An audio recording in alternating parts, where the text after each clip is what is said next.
Великий британский фейк под названием «Дело Скрипалей» – вот уже месяц ключевая тема антироссийской пропаганды Запада. Мы уже привыкли к самым нелепым обвинениям в адрес нашей страны, не подкрепленных никакими фактами и доказательствами. Самый яркий пример якобы вмешательства в выборы в США.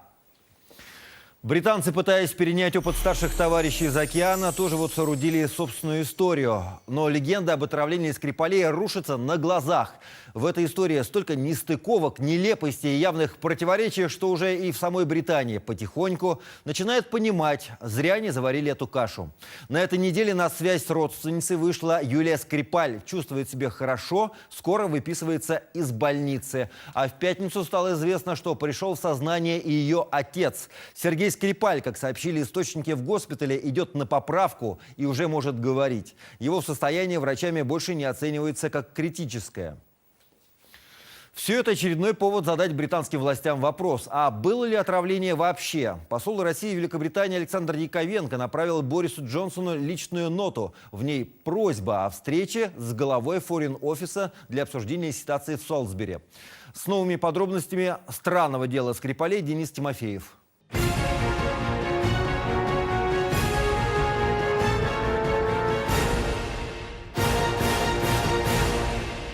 Никогда еще Джонсон не был так близок к провалу. Это интервью главы форин-офиса немецкому телевидению теперь главный козырь против него же. Борис Джонсон заявил, что вещество, которым могли быть отравлены Скрипали, произведено в России. Но директор секретной военной лаборатории Портендаун это опроверг. Страна происхождения не установлена.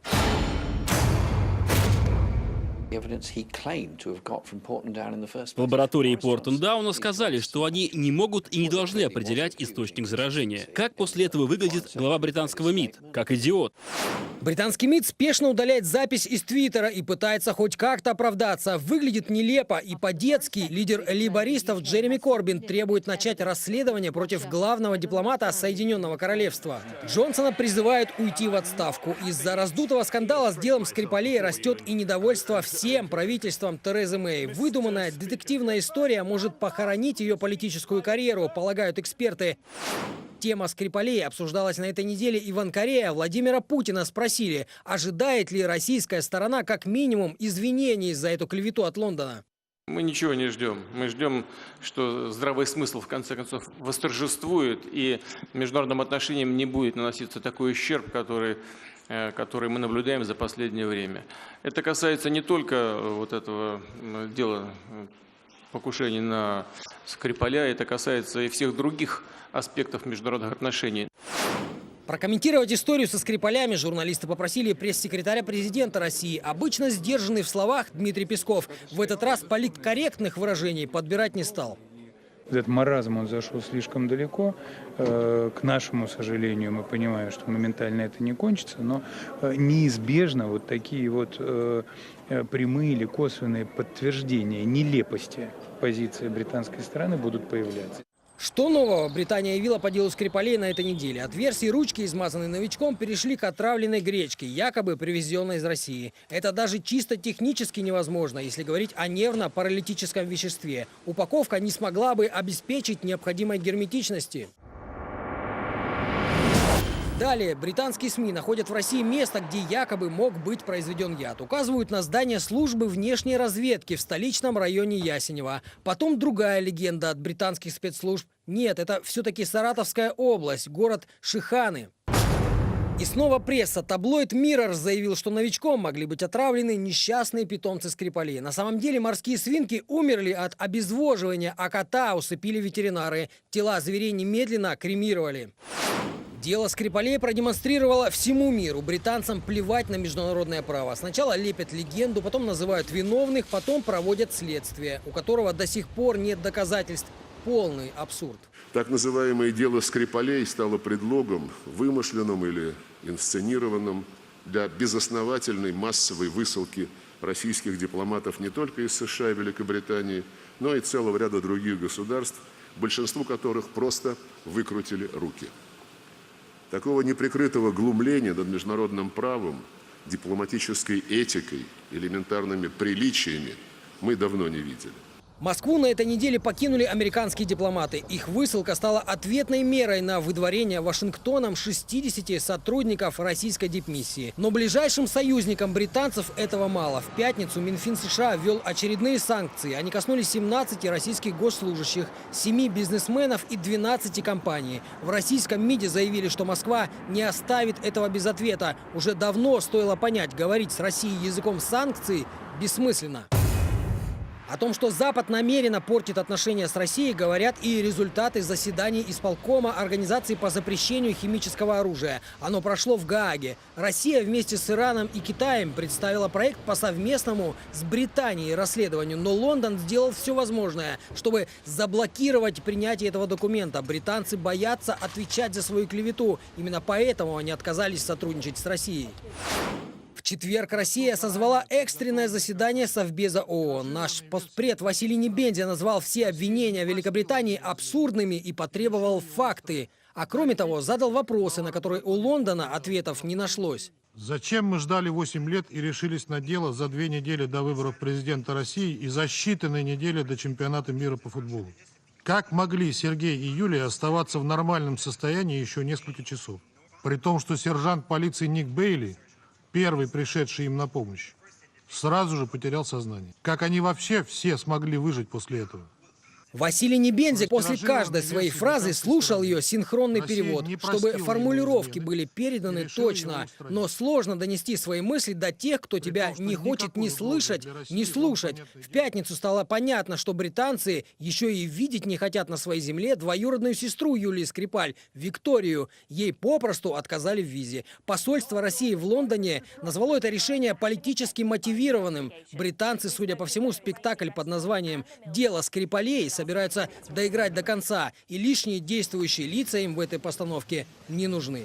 Денис Тимофеев, Илья Гладких и Татьяна Суровенкова, телеканал «Звезда». Опыт России по борьбе с терроризмом востребован в мире. 7-я Московская конференция по международной безопасности собрала 30 министров обороны. Приехали делегации из 95 стран. В числе почетных гостей генеральный секретарь ОБСЕ. За годы проведения конференция обрела статус авторитетной площадки, открытой для дискуссий по самым острым вопросам, связанным с вызовами и угрозами современного мира. Константин Коковешников выслушал все самые принципиальные заявления гостей и хозяев этого форума.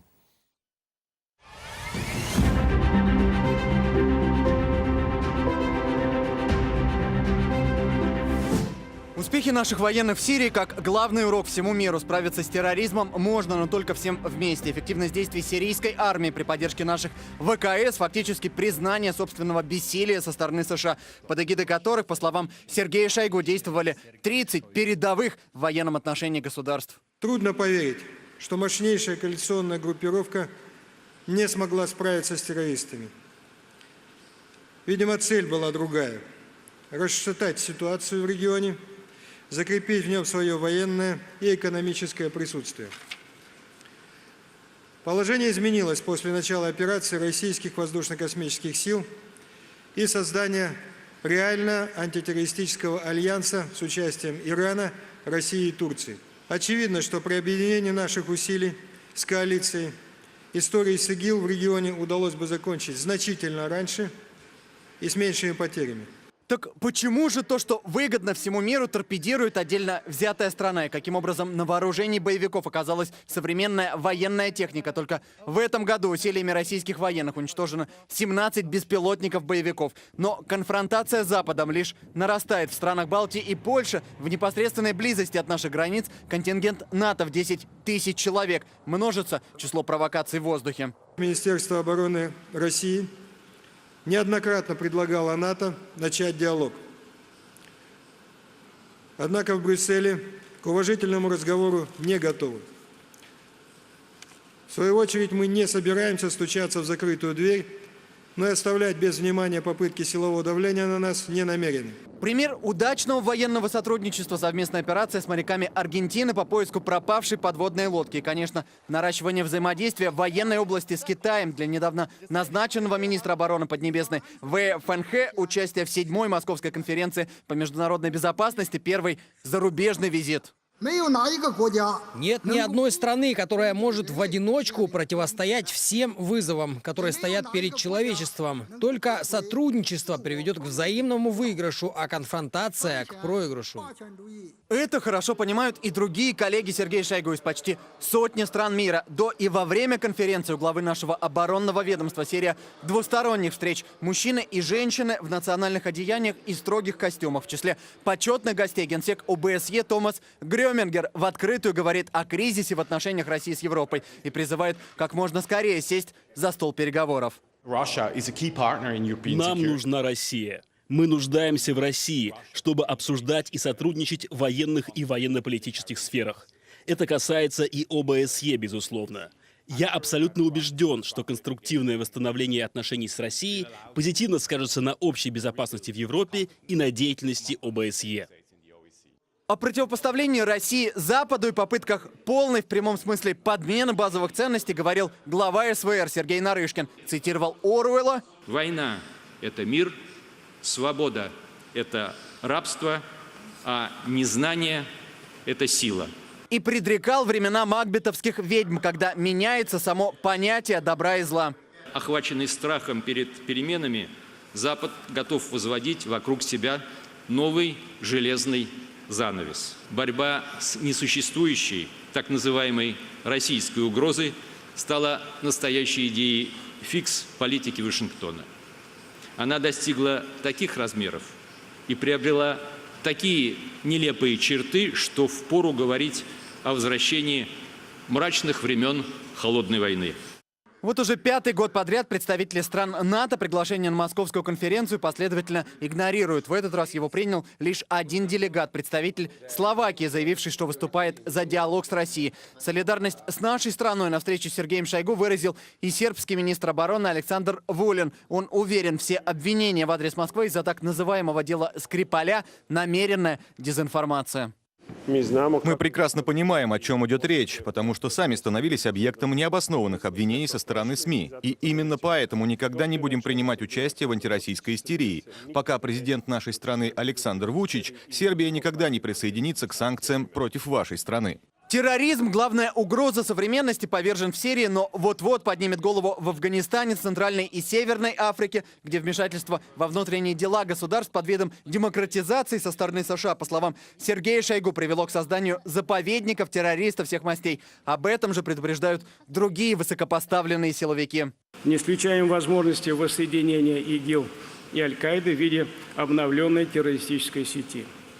В случае возникновения такая организация будет обладать спящими и активными ячейками во многих странах мира, технологиями и инфраструктурой производства реального, а не фейкового химического оружия.